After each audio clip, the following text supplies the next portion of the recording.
인류 문명의 자양분이 된 경전. 그런데 여기 모든 경전의 뿌리가 되는 글이 있다.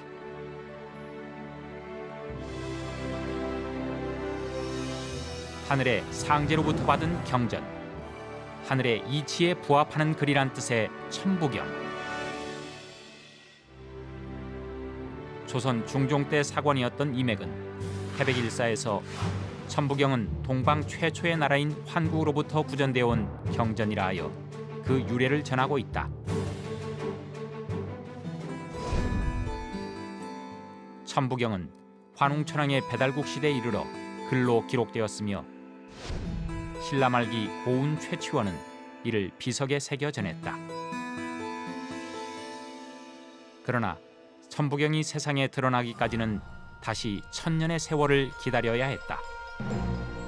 마침내 1916년 환단고기의 편찬자 개연수에 의해 발견돼 세상에 알려지기 시작한다.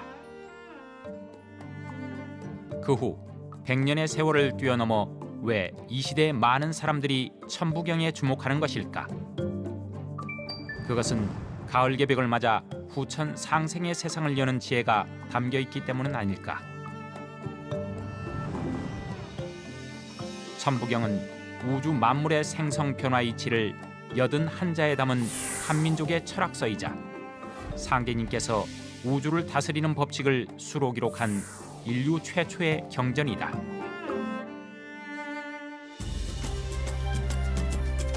한문화 중심 채널 상생방송은 천부경의 정수를 알리고자 그 두 번째 시간으로 천부경의 역사와 유래를 알아보는 시간을 마련했다. 이제 이찬구 박사의 강의를 들어보자.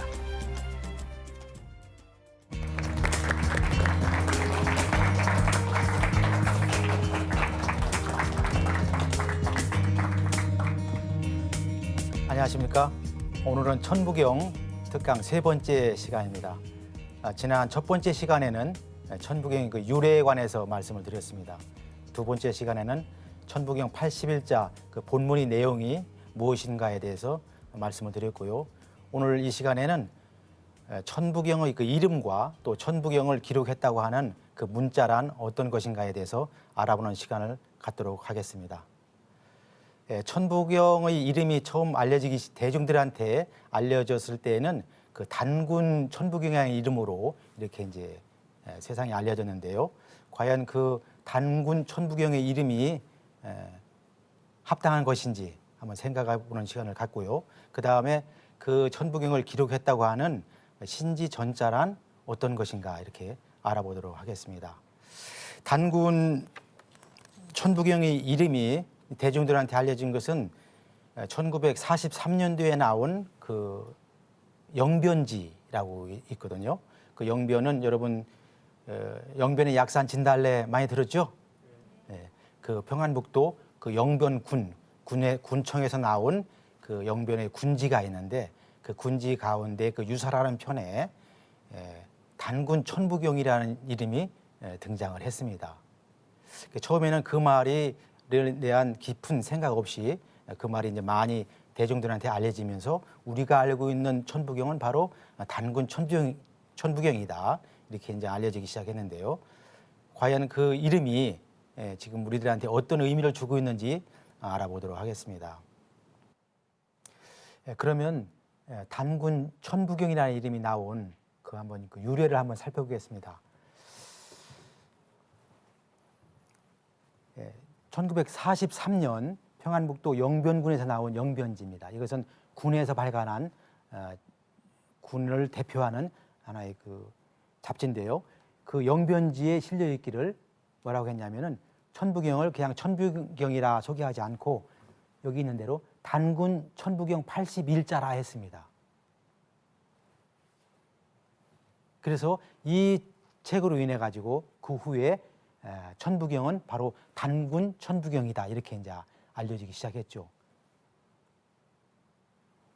단군 천부경인데 43년도에 영변지에 나오기 이전에 이 글은 어디서 나왔는가 또 찾아보니까 이미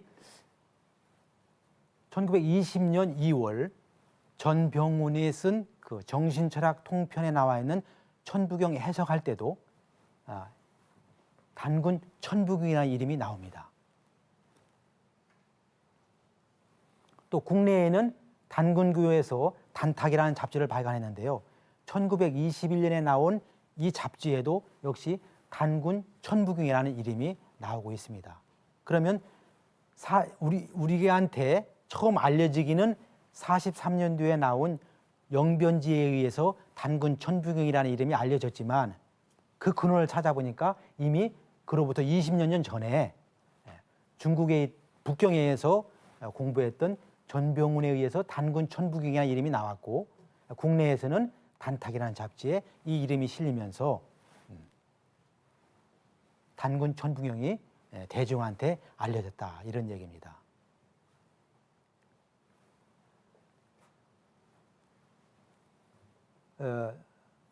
서우 전병훈의 그 말씀드린 정신철학 통편의 첫 구절에 뭐라고 했냐면은 동안 신성 단군 천부경 이렇게 했습니다. 좀 이름이 긴데요. 동안 우리 동쪽 한국의 신성한 단군의 천부경이다 이렇게 제목을 붙이면서 단군 천부경이라는 이름이 나오게 된 거죠. 그러니까 사실상 우리 천부경이 우리가 알려진 것은 1911년 규현수 선생의 그 환단극을 통해서 천부경 세 글자라는 이름이 알려졌는데요. 그것이 단군 천부경이라는 이름으로 처음으로 알려진 것은 1920년이다. 이렇게 볼 수 있겠습니다. 그래서 그때부터 단군 천부경이라는 이름이 알려지기 시작했고요. 다음 보면은 바로 이 단탁의 단군 천부경도라는 이름이 나오면서 바로 단군교에서 발간한 이 잡지에 역시 단군 천부경이라는 81자라는 이름이 알려지게 된 거죠. 그러니까 1920년대부터 천부경은 단군 천부경이라는 이름으로 세상에 알려졌고 그것이 동시에 북경과 서울에서 이렇게 알려지게 된 것이고요. 그 이 이름이 결국은 영변지에까지 올라가서 단군 천부경이라 이렇게 이름이 소개되면서 대중들한테 많이 알려지게 된 겁니다. 바로 이 영변지는요, 우리한테 두 가지 문제를 제기해주고 있습니다. 앞에서 말씀드린 단군 천부경이라는 그 이름과 함께 바로 옆에 있는 신지 전자라는 이름이 16자가 실려 있는데요. 이 영변지에서 이 신지 전자를 천부경과 연계해서 설명하고 있기 때문에 과연 이 신지 전자가 무엇이냐라는 의문을 제기하게 된 겁니다.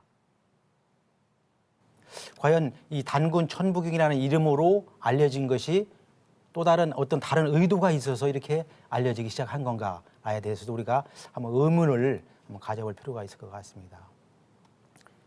그 당시에 이 단군 천부경이라는 이름이 나왔을 때에는 그 이유를 처음에 1917년, 16년에 규현수 선생이 묘양산에 가서 단군 천부경이 석벽에 새겨진 것을 발견하고 1917년에 서울에 있는 단군 교당으로 편지를 보낼 때 바로 이것이 단군께서 쓰신 천부경이었다라고 해서 그때부터 이제 단군 천부경이라는 말이 나오게 됐는데요. 그러나 그때의 그 1920년대의 초기의 그 상황으로 보면은 혹시 이 단군 천부경이라는 말이 그 당시 있었던 어떤 단군교의 어떤 종교적인 목적과 결부해 가지고 그런 이름이 정해진 것이 아닐까 이런 의심을 갖게 합니다. 한 가지 이제 보면은 규현수 선생이 단군 교당에 보낸 그 편지 가운데에 이런 귀절이 있거든요. 처음에 본인이 이제 그 신의 유의 석벽에 새겨진 옛글자 고각을 발견했고 그것이 바로 천부경이라는 것을 알았다. 그 다음에 이 천부경은 단군의 보배로운 글이다라는 귀절이 나옵니다. 이 단군의 보배로운 글이라는 이 말로 인해 가지고 단군 천부경이라는 이름이 부여가 된 것 같은데요. 그러나 이 편지의 내용 전체적인 흐름으로 봤을 때 이 편지가 과연 묘양산에 있는 그 규현수 선생이 서울 단군 교당으로 보낸 편지겠는가 그것이 좀 여러 가지 의문들이 지금 제기가 되고 있어요. 아마 이 편지는 누가 중간에 잘못 전달했든지 아니면 혹시 조작한 게 아니냐 이런 얘기들이 나오는데요. 환단곡이 어디에도 이 천부경을 단군 천부경이라 한 규절이 없기 때문에 또 환단고기의 편저자인 기현수 선생이 저렇게 단군의 보배로운 글이다라고 저런 편지를 썼겠느냐. 여기 이제 의문이 있는 거죠. 이해가 되신가요? 그래서 명칭을 붙일 때 초기에 이제 천부경을 발견한 분들이 단군 천부경이라고 했지만은 그 이름에는 아무튼 뭔가 좀 한계가 있는 것 같다 이런 생각을 우리가 갖게 됩니다. 이제 그와 관련해 가지고 천부경이 다음 화면을 보시면은 천부경의 그 전해진 경로가 나오는데요. 지금 학계에서도 이 문제에 대해서 지금 논의를 하고 있습니다만은 아까 말씀드린 대로 그 경로가 결국은 전병훈 선생을 통해서 북경에 있는 전병훈 선생을 통해서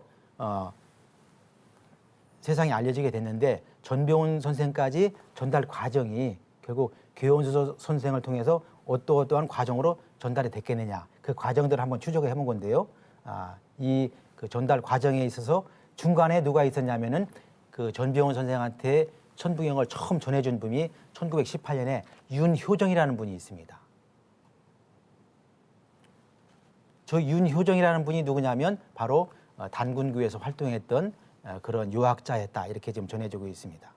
그래서 중간에 윤효정이라는 분이 저 단군 천부경을 전했을 때에 전한 그분이 단군교인이었기 때문에 아마 그런 이름이 임의로 붙여진 게 아니냐 지금 이렇게 또 한번 의문을 제기하고 있습니다. 신지 글자와 천부경인데요. 바로 이 조각품을 보면은 바로 이 16자가 처음에 이제 우리한테 알려지기는 바로 천부경은 이러한 신지 전자로 기록하는 것이다라고 이제 어디에 처음 실렸냐면은 처음에 말씀드린 1943년에 나온 영변군지에 역시 이 16자가 소개되면서 바로 이것이 신지 전자라고 이렇게 좀 알려지게 된 것이죠. 과연 그러면 단군 천부경은 오늘날의 한문으로 쓰여지기 이전에 이러한 신지 전자로 기록한 것이냐 아니면 이 16자 신지 전자가 혹시 그 이전에 있었던 천부경의 원문이냐 이런 생각들을 갖게 되는 거죠. 왜냐하면 최고원 선생이 한자로 81자로 기록할 때에 그것을 신지가 기록한 그 고비에다가 옙비석에 쓰여 있는 그 글자를 최고원 선생이 보고 81자로 옮겼다고 했으니까요. 그럼 81자 오늘날 천부경 81자의 원본 원형 글씨는 어떤 글씨겠느냐? 과연 이 신지 전자라고 하는 이 글자로 기록했겠느냐? 이런 생각을 갖게 됩니다. 바로 여기 이 규절이 우리에게 이제 관심을 갖게 하는데요. 바로 타본 다른 책에 이 16자 전자가 있다라고 한 겁니다. 이것은 영변군지에 처음 소개할 때 이 말이 나왔기 때문에 그러면은 이 타본이라는 다른 책은 어떤 책이겠냐? 이미 그러면 1943년 영변군지가 나오기 이전에 다른 책에 이미 이러한 형태의 신지 전자가 있었다는 얘기죠. 그것을 보고서로 영변군지가 그걸 소개했으니까요. 그래서 제가 이제 그 책들을 찾아보니까 이러한 이제 판본이 있었습니다. 다음 화면을 보시면요. 그러니까 영변군지는 1943년인데요. 그 이전에 이미 1911년에는 김규진의 서법진결이라는 책에 창일전자라는 이름으로 11자가 소개되고 있습니다. 또 그 다음 1914년에 김규원의 그 신단 실기에는 원문은 소개되지 않고 비원, 원문도 아니고 비범, 범자도 아니고 비전, 전자라고도 할 수 없는 신지 글자가 있었는데 바로 그 글자는 법수교의 고비에 있었다라는 이런 기록이 나옵니다. 그 다음 자료를 보면 1926년도에 백두용, 이분도 유명한 서예가입니다. 김규진, 백두용 두 분은 당시 1900년대 초에 유명한 명필가였는데요. 이분이 쓴 해동역대 명가 필보에 역시 저 모양의 16자가 소개되고 있습니다. 국내에 이렇게 소개되고 있을 뿐만 아니라 국외에도 순화곽첩과 백수연에 있는 창성조적서비에도 이렇게 소개되고 있는데요. 다음 화면에 보면은 그 이제 글자를 한번 보겠습니다. 바로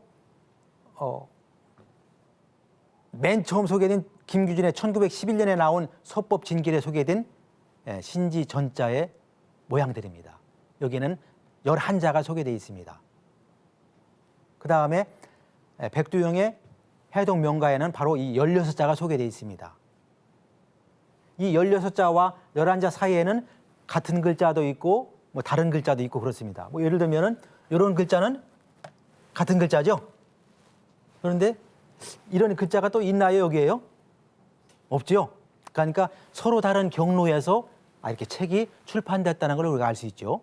서로 다른 경로로 이러한 신지 전자들이 이미 그 당시만 하더라도 이렇게 문헌으로 전수되어 왔구나, 이것을 우리가 알 수가 있죠. 그 다음에 이제 중국의 문헌에 보면은 이것도 순화각첩이라는 책은 서예의 글씨, 서예를 배우는 사람들을 위한 자료집인데요. 이것은 북송시대 992년에 아주 오래전에, 천여년 전에 이미 이러한 신지 전자가 있다라고 소개가 됐습니다. 천년 전에. 그때 소개될 때는 신지 전자라 하지 않고 창일의 글씨다, 이렇게만 소개가 됐죠. 그 다음에 창성의 조적섭인데요. 이 창성은 바로 창일을 높여서 한 말입니다. 청나라 때 1754년이니까 근 300년 전에 이미 이러한 글자들이 알려지게 된 거죠. 이 순화각첩과 창성조적섭에 실린 이 신지전자는 똑같이 옮겨 적은 겁니다. 이 순화각첩에 있는 내용을 비문에 새겨가지고 그대로 옮겨 적은 것이죠. 순서가 같죠? 두 번째, 세 번째 보면은 이 순서가 같습니다. 그대로 옮겨 적은 겁니다. 다음 화면을 보시면요. 바로 중국 섬서성에 보면은 백수연에 이 창성의 사당이 있는데, 창일의 사당이 있는데 바로 그 사당 앞에 그 비석이 이렇게 세워져 있습니다. 다음 화면을 보겠습니다. 바로 이제 여기서 우리가 뭘 검토하려고 하냐면요. 서로 다른 경로로 아까 말씀드린 서법진결에는 11자, 그 다음에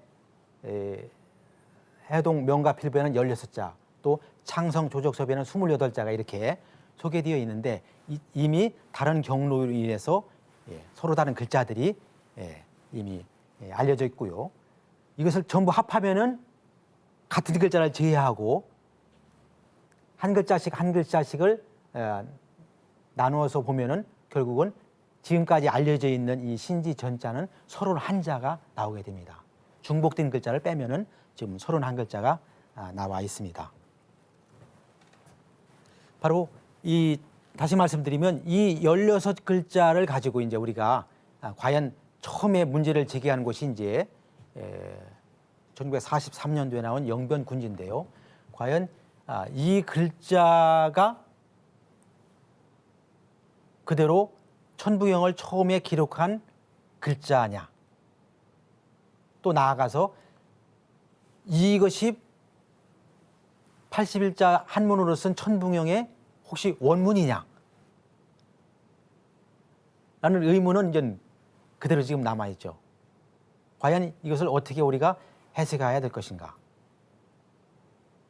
이런 의문이 남아있는데요.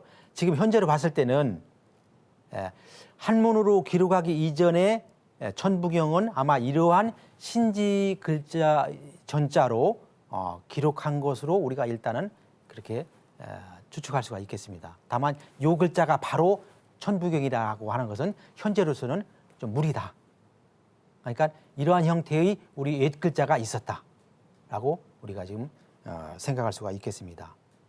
그러면 과연 이렇게 책으로 전하는 신지 전자 외에 과연 우리 조상들이 정말 이러한 문자를 썼다면 이러한 문자들이 다른 유물에도 나오겠는가, 이게 나오고 있는가?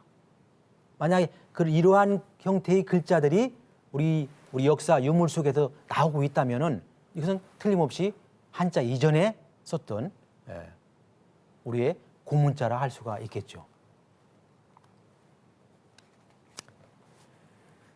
다음 화면을 보면은요, 과연 그 신석기 시대 문화 분포와 문자의 출토인데요. 우리 고문자들이 출토한 지역을 문화별로 영역별로 나눠 보면은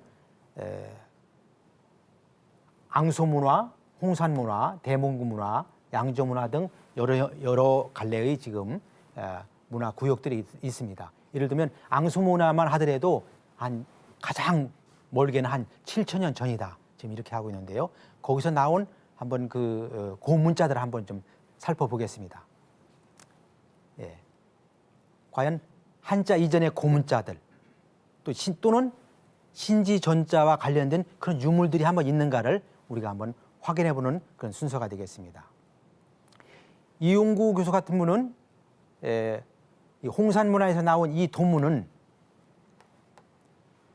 발해연한 소유화에서 나온 고조선 문자다 이렇게 지금 현재 해석을 하고 있습니다. 물론 이 고조선 문자일 경우에 여기에는 신지 문자와 같은 형태의 글들은 아직 발견되지는 않고 있습니다. 그러나 현재 우리가 알 수 있는 고문자 중에 하나죠. 또 앞에서 말씀드린 앙소 문화에서 나오는 반파 도문인데요. 이 반파 도문의 글자들 가운데서도 신지 글자와 유사한 형태의 글들은 발견되지는 않고 있습니다. 그것은 아마 신지 글자 이전에 그 이전에 더 원초적인 형태의 아마 글자가 아니겠느냐 이렇게 이제 우리가 추측할 수 있겠습니다.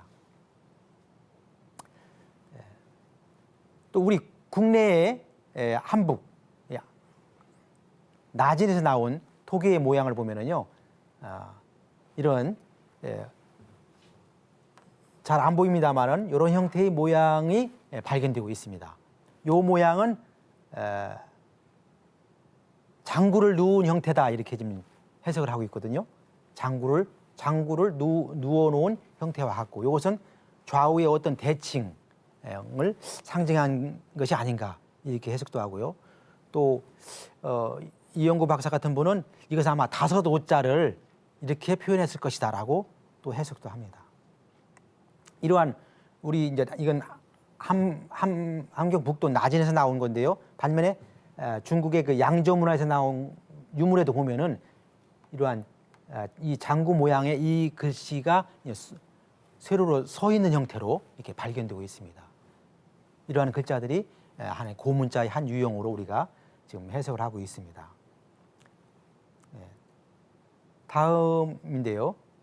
여러분 잘 아시죠? 단군의 가림토 문자 또는 가림다 문자를 하는데요. 현재 이 가림토 문자는 38자입니다. 물론 훈민정음은 28자고 그거보다 10자가 더 많은 형태로 현재 지금 우리 환단고기를 통해서 전해지고 있습니다. 이 38자는 단군 3세 가륵 시대에 을보록이 만든 문자다 하고 그 당시에도 이미 진서는 있다고 했습니다. 진서는 있지만 백성들이 글을 잘 모르므로 이 정음을 만들었다 그랬거든요. 그러면 이 가림토 문자 이전에도 이미 단군 시대에도 진서가 내용이 뭔지는 모르지만 아무튼 진서의 형태로 글자는 있었던 겁니다. 또 신지 선인이 쓴 이런 지금 보면 우리가 기역자의 형태인데요. 이러한 글자들이 바위 벽에 새겨 있다 이렇게 나오기도 합니다. 그래서 곧게 하면은 이렇게 되고 굽으면은 두 가지 이자 형태로 이렇게 쓰는 그러한 모양이고 지금 보면은 이 기역자 이 형태의 이 옛 글자는 바로 가림토 도글자에서는 우리가 같은 유사한 글자를 발견할 수가 있죠. 하나 이제 이것도 우리 국내에 있는 겁니다. 남해, 경상남도 남해에 가면은 그 양아리에 이러한 형태의 석각이 지금도 보존되어 있습니다. 있는데요. 우리 현재 환단고기에서는 남해 낭아리의 신시고각이다 이렇게 지금 표현을 하고 있습니다. 과연 이 문자는 어떤 뜻이겠는가? 이 문자의 구조로 봤을 때는 어떤가요? 신지 전자와 어떤가요? 비슷한가요? 뭐 전혀 다른가요? 네?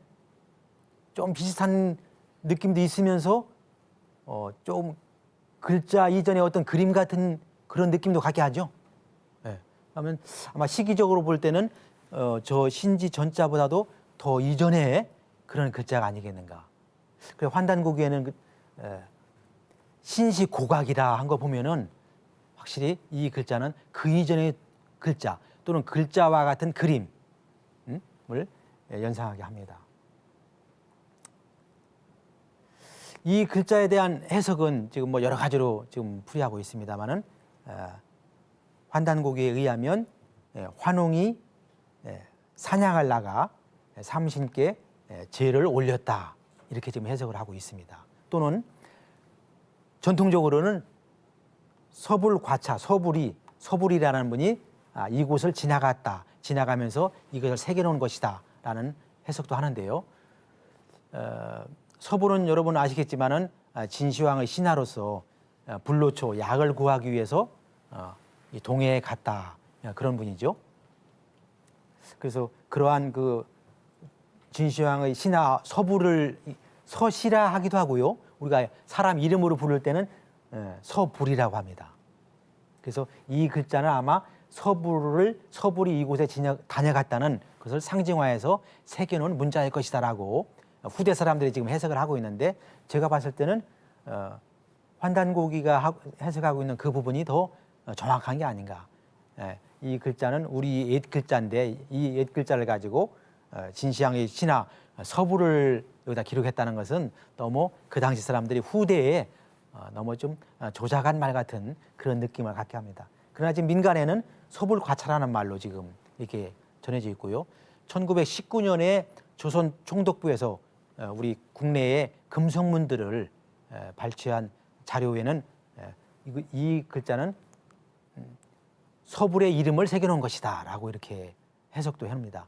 그래서 총독부가 만들어 놓은 그 자료를 가지고 지금도 많은 사람들이 서불과 관련해서 이 신시의 고각을 해석하고 있는데요. 그건 조금 문제가 있는 게 아닌가 이런 생각을 합니다. 이 신시 석각을 좀 기울여서 보면은 우리가 어느 정도 글자를 이해하는 데 조금 쉬울 것 같습니다. 이 부분을 이쪽으로 기울여 놓고 보면은요. 제가 보기에도 여러분 잘 보십시오. 이 안에 있는 이 그림이 뭐 같아요? 이 안에 있는 이 그림이요. 저것을 이제 위당 그 정인보 선생은 이 석각을 해석을 하시기를 수레에 타고 있는 어느 제왕, 어느 지도자 같다 이렇게 지금 해석을 했어요. 느낌이 오나요? 네.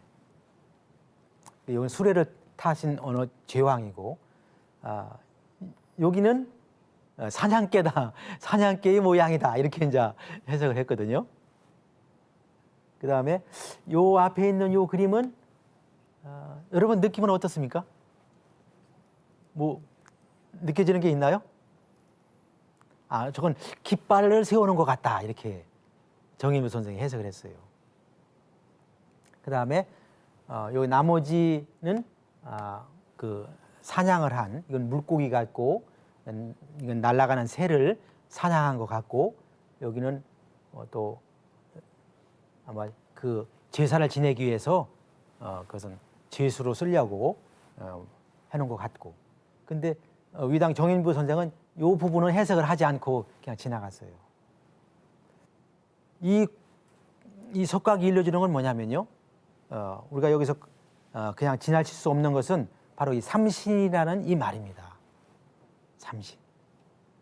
그러니까 이미 환웅 시대에 환웅이 삼신께 죄를 올렸다. 그래서 그것을 가지고 그 당시에 글자로 표현한 것이다. 그럼 이 글자는 어느 글자냐? 저러한 신지의 전자가 아닌 그 이전의 글자라면은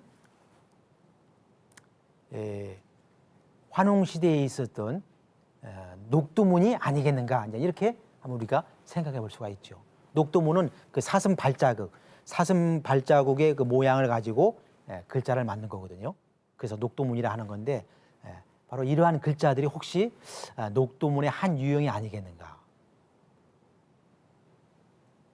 그렇다면 신지 전자로 하기 천부경을 새기기 그 이전에는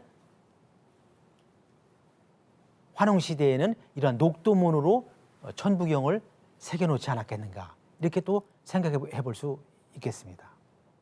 특히 삼신이라는 문제가 언급된 것을 보면은 우리 천부경도 바로 그런 삼신 사상 또는 그 천부경에서는 석삼극이라 해서 삼극 사상이 나오는데요.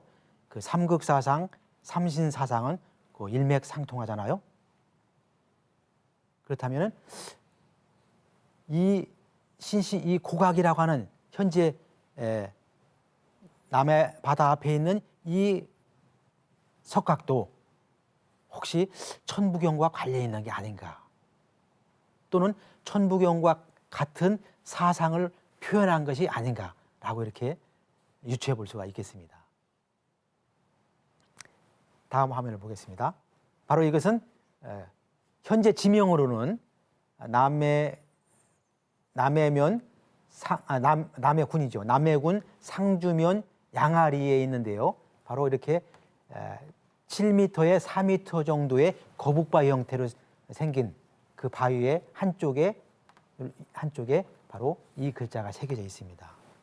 지금 그동안에 이 글자를 탁본하기 위해서 많은 사람들이 이곳을 출입해 가지고 지금은 이제 이렇게 못 들어가도록 막아놓고 있답니다. 제가 얼마 전에 며칠 전에 남해 군청으로 전화를 해봤더니 이제 출입을 통제하고 있습니다. 하도 많은 사람들이 탁본을 하고 또 그냥 탁본만 해가고 가면 괜찮은데 훼손될 우려가 있기 때문에 지금은 출입을 통제하고 있습니다라고 하더라고요. 아무튼 현재 우리가 눈으로 확인할 수 있는 가장 오래된 형태의 글자라 이렇게 우리가 이해할 수가 있겠습니다. 다음 화면을 보겠습니다. 저 천부경의 그 이름에 관해서 제가 한번 이제 결론으로 말씀을 드리면은요, 지금 우리가 사용하고 있는 그 단군 천부경이라는 말은 물론 천부경의 의미를 전하는데 그 천부경의 역사성을 전하는 데 있어서 그것을 부정할 수는 없겠습니다만은 저 이름으로 인해 가지고 천부경의 그보다 더 단군 이전의 어떤 우리의 시원 문화를 설명하는 데 있어서 오히려 단군 천부경이라는 말은 또 다른 장애 요인도 되겠다. 예를 들면은요, 지금 우리가 개천절을 국경일을 삼고 있는데요. 사실은 개천의 역사는 환웅인가요? 단군인가요? 환웅이시죠? 단군께서는 이제 조선이라는 나라, 개국을 한 시주로서 우리가 받드는 건데요. 그럼에도 불구하고 개천절에 단군이 등장을 하게 되고 있죠. 그럼에 따라서 어떤 의미에서는 우리 환웅의 역사, 그 개천의 역사의 본뜻이 잘못 전달될 수가 있다 얘기죠. 그러면 자칫 잘못하면은 우리 역사를 우리가 스스로 축소할 수가 있다는 얘기죠. 물론 고대사를 알리는 데 있어서 국조 단군의 이름은 훌륭한 것이죠. 그것을 부정하는 것은 아니지만 그러나 우리 역사를 정확하게 서술해서 알려야 할 시점에 있어서는 오히려 그 단군 천부경이라는 이 말이 천부경의 그 역사성을 설명하는데 또 다른 걸림돌이 되고 있다. 그래서 그 이름은 좀 적당한 것이 아닌 것 같은 그런 생각이 듭니다. 그래서 잘못 전할 수 있는 그리고 오류가 있다는 얘기입니다. 제가 첫 시간에 천부경의 유래를 설명할 때에 천부경은 환국시대에 이미 구전되어 온 글이다 이렇게 설명을 했습니다. 그리고 이어서 환웅시대에는 아까 말씀드린 대로 그런 녹도문으로 기록이 돼서 전해졌다 이렇게 했거든요. 그래서 녹도문으로 전해진 그 환웅시대의 천부경, 이미 그것은 아마 많이 퍼져 있는 그러한 천부경일 것이다. 그렇다면 천부경의 역사는 우리가 적어도 환웅시대까지 소급해서 올라갈 필요가 있다. 그러니까 그 이름을 우리가 일부러 환웅천부경이라고 하자고 할 것까지는 없지만은 그래도 천부경이 바른 역사를 전하는 데 있어서는 단군 천부경이라는 그 말은 조금 문제가 있다 이런 생각을 갖게 되는 것입니다. 그 다음에 남해 석각에 나오는 그 삼신과 관련해서 조금만 더 언급을 하게 되면요, 이 천부경을 이해하는 데 있어서 이 남해 석각에 나오는 그 삼신 사상도 우리가 같이 연구할 필요가 있다. 그 삼신 환웅이 나와서 삼신께 제로를 올렸다는 이 구절에서 어떤 의미에서는 그것을 설명한 것이 천부경이지 않을까라는 생각도 갖게 하거든요. 그러니까 천부경도 환웅에 연결이 되고 그 환웅은 우리가 확인할 수 있는 가장 확실한 근거는 바로 삼신께 제로를 올렸다는 것인데, 그렇다면은 삼신께 제로를 올리는 과정에 있어서 천부경은 어떤 역할을 한 것인가? 그래서 천부경과 삼신제, 삼신제와 천부경 이 둘을 놓고 우리가 좀 깊이 그 연관성을 연구할 필요가 있겠다고 보는 겁니다. 물론 천부경에는 삼신이라는 개념은 등장하지 않습니다. 아까 말씀드린 대로 천지인에 관한 삼극사상으로 설명을 해주고 있거든요. 그렇지만은 그 아마 천부경의 어떤 원초적인 형태는 바로 그런 삼신사상과 관계들은 그런 것으로 우리가 볼 수 있겠다 이런 생각입니다. 다음 화면을 보겠습니다. 두 번째로 이 신지글자와의 관계입니다. 과연 이 신지글자는 천부경을 기록하는 것인가? 우리가 그거에 대해서 아직은 뭐라고 말할 수 없지만 신지글자는 신지글자 나름대로 어떤 우리한테 어떤 역사성을 지금 일깨워주고 있다. 이렇게 이제 생각을 해볼 수 있는데요. 지금 우리한테 전해지고 있는 이 31자 신지전자의 주체는 누구겠는가? 앞에서 살펴본 대로 김규준은 창일의 글씨다 얘기를 했고요. 백두용은 이건 신지다 이렇게 얘기를 했고요. 중국에서 나와 있는 그 순화각첩이라든가 또 장성조족비에는 창일이다 이렇게 얘기를 하고 있습니다. 일단 이 신지 전자를 단군이 아닌 그 이전 시대로 우리가 소급할 경우에 이 글자를 기록한 분은 과연 누구일까? 우리가 이 창일에 대해서 좀 긍정적으로 이렇게 접할 필요가 있겠습니다. 우리가 일반적으로 알려져 있기는 창일은 한자를 만든 한자의 시조다, 비조다 이렇게 지금 우리가 알려져 있는데요. 한자 이전에 이미 창일에 의해서 이러한 신지전자가 만들어진 게 아니겠느냐. 여러분 알고 있는 것처럼 창일은 결코 서화족이 아니고 우리 동이족이죠. 동이족이기 때문에 아마 이 동유족의 문자의 비조는 결국 창일인데 이 신지 전자도 결국 창일에 의해서 만들어져서 이 중원 대륙에 전해진 것이 아니겠는가. 우리가 이렇게 좀 넓게 좀 해석해 볼 필요가 있다 이런 생각이 듭니다. 창일은 시후의 청구국 시대에 이미 자보 선생이 문화에서 공부를 했다 이렇게 지금 기록에 나와 있습니다. 자부 선생 하면은 여러분들 많이 들으셨죠? 자부 선생에 우리 고대사에서 많이 나오고 있습니다. 그림으로 보면은 창일이 활동했던 무대는 바로 이쪽 북경과 태산 이 사이인데요. 지금 현재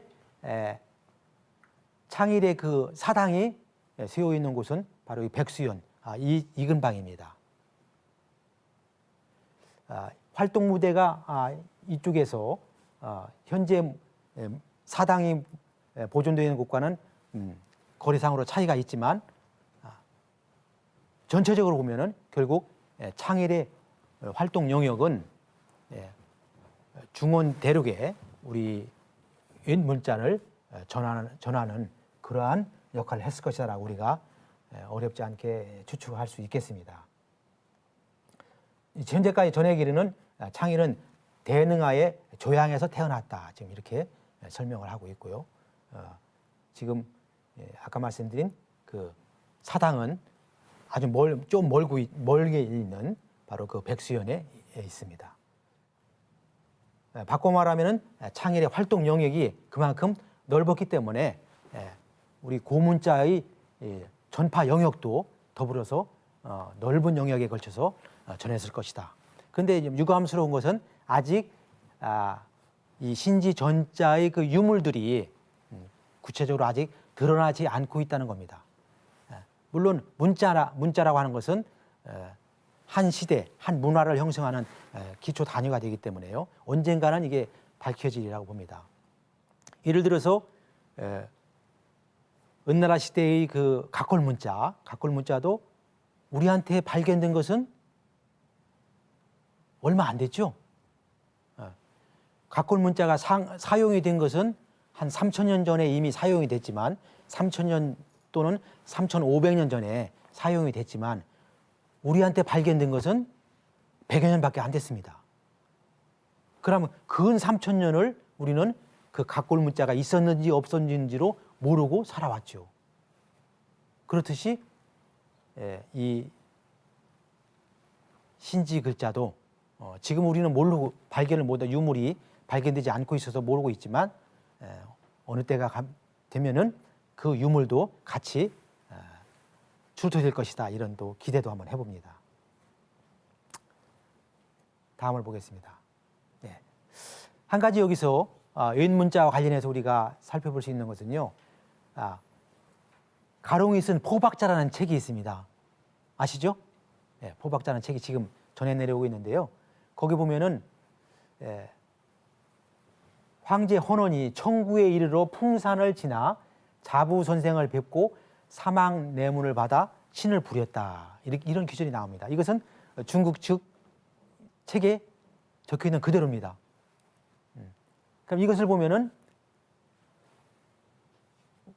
우리 환단곡에도 있는 것처럼 자부 선생은 틀림없이 사망 내문이라는 사망 내문도 한 글자의 하나의 형태로 우리가 이해하고 있는데요. 그러니까 자부 선생 당시에도 우리가 지금 사망 내문이 어떤 형태라고는 단언할 수 없지만 고문자의 형태가 있었다 이런 것을 알 수가 있죠.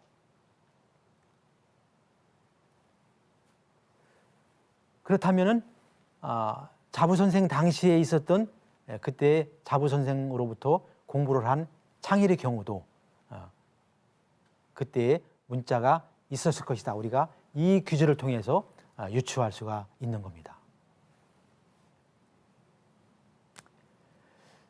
그다음 이 천부경과 관련해서 한 가지 우리가 이제 알아야 될 것이 오늘날 우리가 알려져 있는 이 각골문 천부경입니다. 바로 이러한 형태의 이시 현재 전해져 있는 각골문을 쓴 천부경이다 이렇게 얘기를 합니다.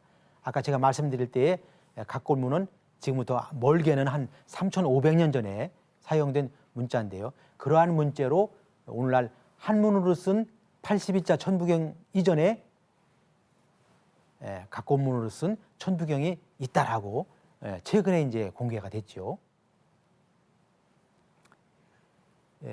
바로 그분 이 각골문 천부경을 공개한 분이 그 농원 민안 고려 말에 충신이었다는 농원 민안부 선생의 후손인 민홍규 씨가 이것을 공개를 했는데요. 이 각골문의 천부경의 원문을 한번 보겠습니다. 뒤에 원문이 있는데요. 네, 바로 이겁니다. 이 원문 각골문을 공개한 분하고 제가 이렇게 전화로 한번 알아보니까요. 그 농원 민안부의 그 여러 가지 쓴 농원 선생이 쓴 여러 가지 문집들이 있는데 그 가운데 어느 문집 가운데 이 천부경이 쓴 이 면이 한쪽에 이렇게 붙어 있었는데 그때만 하더라도 자기도 처음에는 이것이 뭔가도 모르고 천부경을 알지도 못하는 그런 상태로 이것을 발견했답니다. 그래서 처음에는 이것이 모양이 좋게 보여가지고 그 문집에서 오려가지고 우리가 어렸을 때 벽에다가 시간표 붙여놓고 지냈잖아요. 그렇게 하듯이 벽에다가 이것을 오려서 붙여놨다. 그 나중에 알고 보니까 이것이 바로 천부경이었다 이렇게 얘기를 했었는데요. 여기 안에 찍혀 있는 도장들은 그 뒤에 이제 자기가 찍은 것이다 하고요. 원문에 있었던 도장은 아니라고 합니다. 이 도장이 제가 의심스러워서 이 도장이 무슨 도장이냐 이제 물어봤는데 원문에 있는 도장은 아니고 이 도장은 나중에 자기가 찍은 것이다 이렇게 얘기하고 아마 여기 위에 있는 천부경이라고 오늘날에 한문으로 썼는데요. 아마 이 천부경도 그 뒤에 써놓은 이름이 아닌가. 왜냐하면 이 천부경이라 그 오늘날에 한문으로 쓰지 않았기 때문에 이 글자가 뭔지를 몰랐겠죠. 만약 써 있었으면 천부경이라는 걸 알았을 텐데 이 천부경이라는 이 세 글자는 각골문으로 쓰지 않고 오늘날에 한문으로 쓴 것을 보면은 이것은 후에 썼을 것이다 이렇게 우리가 생각을 해볼 수 있겠습니다. 아무튼 현재 우리가 알 수 있는 천부경의 그 문자의 기록 모양으로 봤을 때 신지 글자라고 우리가 유추할 수 있는 이 글자 외에도 바로 각골문으로도 천부경이 전해질 것이다라고 이해할 수가 있겠습니다. 다시 뒤로 다시 볼까요? 보면은 천부경에 관한 이제 결론본이 되겠습니다. 천부경은 오늘날에 우리가 한자로 기록된 것은 한 1000년 전이다. 우리가 이렇게 최고원 선생으로부터 전해졌고요. 그것이 이 최고원 선생이 바로 이 천부경 81자를 통해서 우리한테 천부경이라고 하는 이 81자를 전해줄 뿐만 아니라 분명히 이 천부경을 통해서 우리한테 전해주고 싶은 것이 있었을 것이다. 그 사상을 지금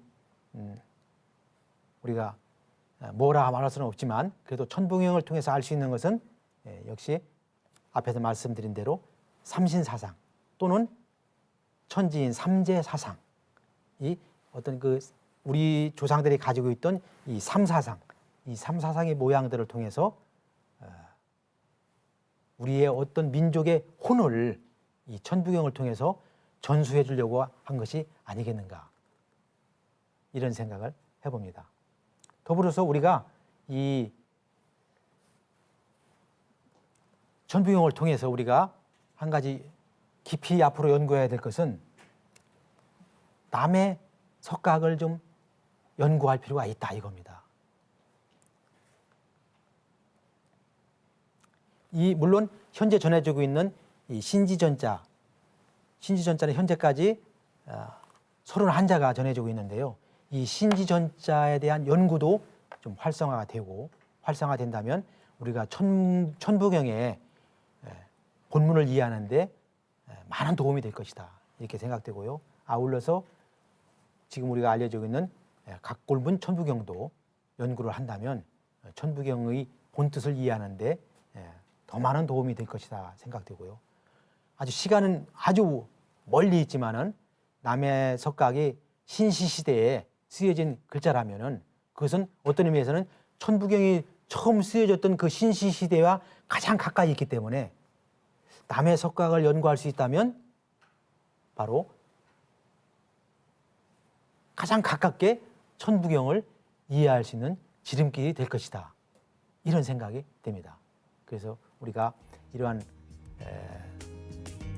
천부경 연구를 이런 고문자와 함께 연구를 하면은 천부경의 본뜻을 이해하고 또 그 천부경을 통해서 우리한테 전해주려고 했던 조상들의 그 마음 또 그로 인해서 천부경을 통해서 우리 후손들한테 물려주려고 했던 그 본 정신 이것을 우리가 정확하게 이해해서 오늘날 이 시대에 맞는 천부경으로 우리가 바르게 이해할 수 있을 것이다 이런 생각을 해봅니다. 이번 시간에는 천부경의 그 이름과 그 문자에 대해서 말씀드렸습니다. 이것을 마치겠습니다. 감사합니다.